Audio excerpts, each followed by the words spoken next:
Good afternoon, Colonel Country, and welcome to another episode of Colonel's Corner.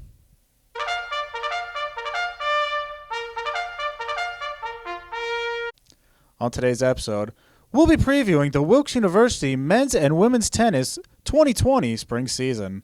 Our guest today is head coach Torr Terranova. Coach, thanks for joining us. Thanks, Adam. Now, Coach, you're returning teams that have won multiple MAC Freedom Championships over the last decade plus. What are your expectations, especially heading into, I guess you could say, a new generation of the conference with the addition of Stevens? Yeah, I think the conference is evolving. Next year we're going to get conference realignment again. So we add Stevens this year, and then next year we are adding Lycoming, Arcadia. York joins the MAC conference in general, and then we're having some realignment. So, I think starting this year, all the records don't matter, right? It's starting completely fresh, brand new slate, where everyone's on an equal playing field. And I think that's really the way to approach it is, can we grow? Can we get better? Can we keep going on the path we are with, our program philosophy and our own personal program goals, which talk a lot more about regional and national rankings over the course of, next 5 to 15 years. And we leave the championship side out of it.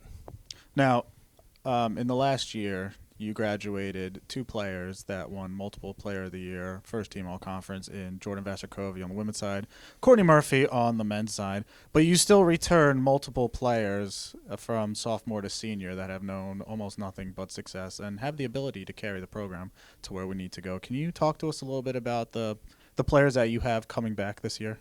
So for the women, we've got 3 people that have played in the lineup since almost their freshman year. Which at this point, it's going to be all about them. Can they provide an environment where the underclassmen can grow? Can they provide a mindset that allow the underclassmen to think their way into, hey, we can really accomplish something special with our own personal tennis and with this team? Can they influence others? Can they create an environment for the other women to really become the best versions of themselves? And I think that's something that's their task. On the men's side, I think the men's side is very, very different, where we have 6 kids that are young men that are on the junior class. So for them, can they really step up? Outside of Larry Skarts, who's been playing a lot since freshman year, we have some that played in doubles last year, and we've got some that grew into spots due to some injuries and due to some ineligibilities last year. But we're really hoping that they have done the very best they can in terms of preparation and in terms of putting them in the best position possible to compete as well as they can. But we're going into untested waters with the men, but our energy is great at practice, and we're getting a lot better. So that's all we're really looking forward to, is having a great experience, smiling, having some fun, and really learning how to compete. Now, can you tell us about the newcomers on both sides?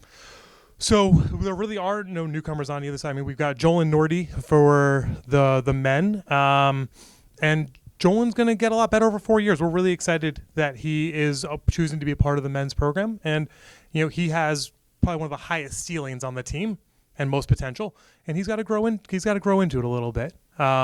But we're really looking forward to, the junior class on the men and the senior class on the women to provide some leadership, so that way other groups and other classes can really grow into the best versions of themselves. Now let's talk about the MAC Freedom. We went into it a little bit. Obviously, it's changing this year. It's going to change even more next year. But let's focus on this year. What are your expectations for the conference as we head into conference play and ultimately the conference tournament? To get better, just to get better every day.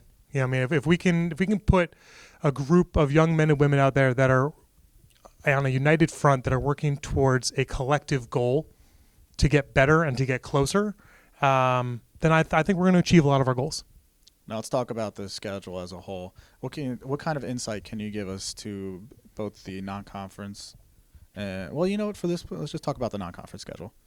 So for our non-conference schedule, going into Hilton Head, untested puts us in a really, really unsettled position. We're kind of worried because our non-conference schedule down in Hilton Head is going to be exciting, and it's really going to position us well for our regional ranking at the end of the year for both the men and the women if we can be successful. So we're really looking forward to that, but we really wish we had some some conference play, from non-conference play before that. And then once we're back from Hilton Head, super excited. I mean, the women are playing the reigning national champ in Wesleyan University. So you can't get better than that, literally.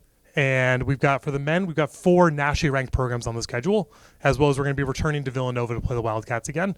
So ultimately, I think we're doing exactly what we need to do to provide the best possible product come conference play, which is to challenge our kids in a way that forces them to come together, forces them to be a collective unit, forces them to try to grind some matches out. So, and I think once we get to conference with that, we're going to be okay. Wilkes University men's and women's tennis kicks off the 2020 spring season when they head to Washington College down in Maryland this Friday and then continue down to Hilton Head for spring break. Coach, thanks for joining us. Good luck this season. Thanks, Adam.